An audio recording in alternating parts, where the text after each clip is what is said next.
Just minutes ago, Fortnite tweeted some absolutely incredible news for the return of Fortnite Mobile. This was completely unexpected, and I was honestly prepared to make another video covering similar issues of what I'm going to be talking about in today's video, but due to what Fortnite just tweeted, a lot of things are about to change for the return of Fortnite Mobile, and in a really great way. So as always, in today's video, I'm going to give you guys all the information that I currently have at the time of recording. Going to explain to you guys what it means, and then of course when possibly this might mean Fortnite Mobile could return to the iOS app stores. If you guys want to support me and support the news update videos that I'm bringing to you guys, it would mean the world to me if you guys could use code Ducky in the Fortnite item shop. And with all that out of the way, let's jump into it. Now, this last week was another pretty big week in terms of news from Apple regarding lawsuits that have been going down. The last video I made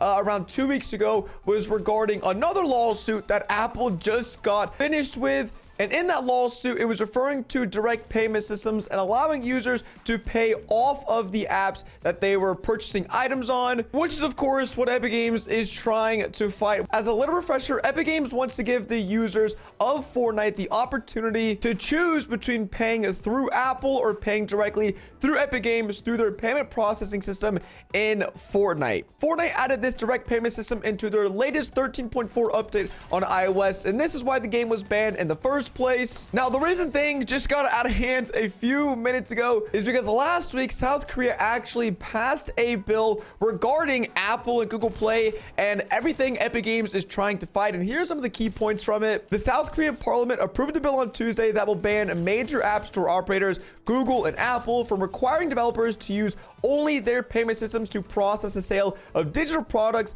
and services. These policies usually require developers to pay Google and Apple a commission as high as 30%, and it means that developers will be able to avoid paying commission to Google and Apple by directing users to pay via alternative platforms. Literally, if this bill passed in the United States, Fortnite would be back today. But even though this bill was not passed in the United States, it's still amazing news because 20 minutes ago, Fortnite tweeted out, Epic has asked Apple to restore our Fortnite developer account. Epic intends to re-release Fortnite on iOS in Korea, offering both Epic payment and Apple payment side by side in compliance with the new Korean law.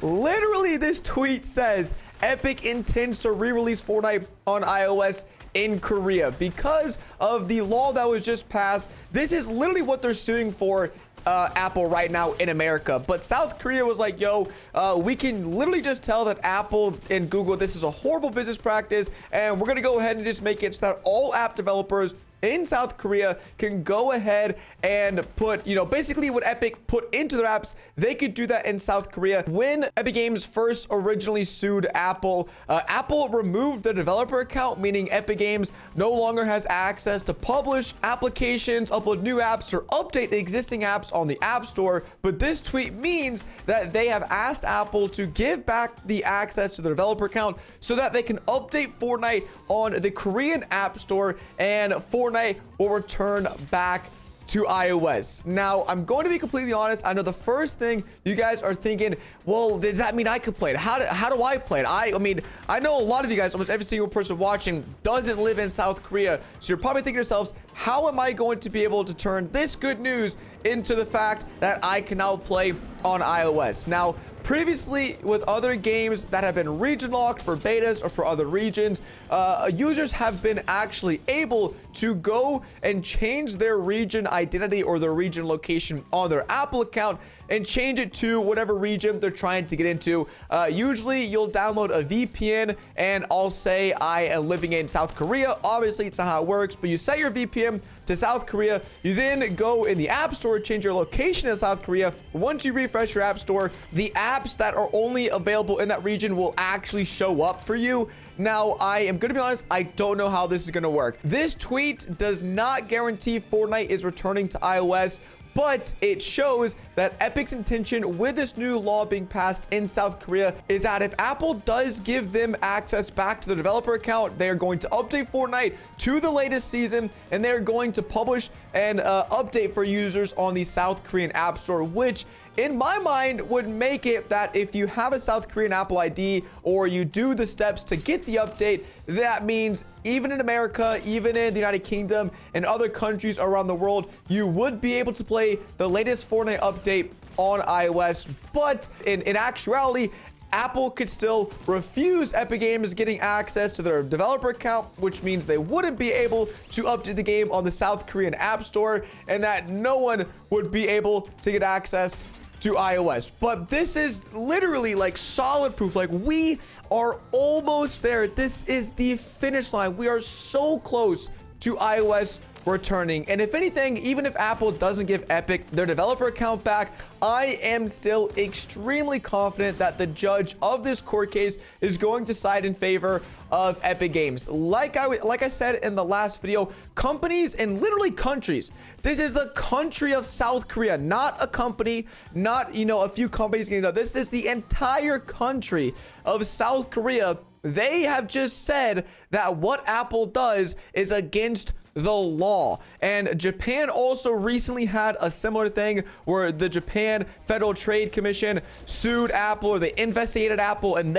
Japan also found some instances of Apple doing the wrong thing and being illegal, so they have to do some stuff with Japan now. But this South Korea lawsuit, or the changes that they are making and how the App Store works in South Korea, is the first thing that is like final solid proof evidence the game could be coming back. And this isn't talking about weeks or months. This could be days. It really just depends on when Apple decides if Epic gets their account information back, or if they get the developer account back. Because if Apple denies, then we don't get iOS back, and we have to wait for the United States court case to finish up, and then we go from there. If Epic Games gets the account back from Apple, we're good. We're chilling. We just have to wait for Epic Games to update the app on iOS for South Korea, and then from there we figure out ourselves if we're going to be able to download it. But right now it's still a waiting game. But I'm hyped. You guys can probably tell right now I'm freaking hyped, because every other video has all been speculation. We've been waiting for news. We take news and we say this is what might happen. This is, I'm pretty sure, the first time in a year Fortnite has actually tweeted out about iOS and what is happening, and it is absolutely fantastic news. It means not only is the United States court case probably going to side with them, like I said, other countries are deciding that what Apple is doing is illegal, and they're making laws against it. So literally everyone in the world is pretty much on Epic's side, and it's up to the judge now to give her verdict and give her ruling and set her laws for how this is going to be moving forward. But I am like 99% confident that Epic Games is going to be winning the court case here in the United States, or even if they lose it, or if it's a compromise, we're still going to be getting Fortnite iOS back on the App Store. Because like I said, a literal country. This is a country that just made these rules and laws for their citizens, and I'm hyped. I'm obviously gonna be keeping you guys updated with all the news and information on this. As soon as I figure out something, I will let you guys know. I literally recorded this video 20 minutes after this tweet was published, so you guys know I'm on top of things, and I'm trying to get you guys this information as soon as possible. And I know last time was kind of a false alarm, but that was clickbait news headlines. This is from Fortnite. This is from Epic. This is real. This is happening, and we all just have to wait and see when Fortnite Mobile might be returning to iOS. So make sure you guys are subscribed, turn on notifications if you want to be updated the second I upload any of these news videos, because as soon as I get the information, I'm going to be relaying it to you guys so that we can all be as up to date as possible on this. And hopefully, who knows, maybe in a few weeks we'll be back playing Fortnite on iOS, on our mobile devices, maybe on Korean servers. I don't know. I don't really care. It'll be a lot of progress, which is the main thing. And yeah, all that being said, it's been your boy DuckyTheGamer, and I'll catch you guys in the next one. Peace.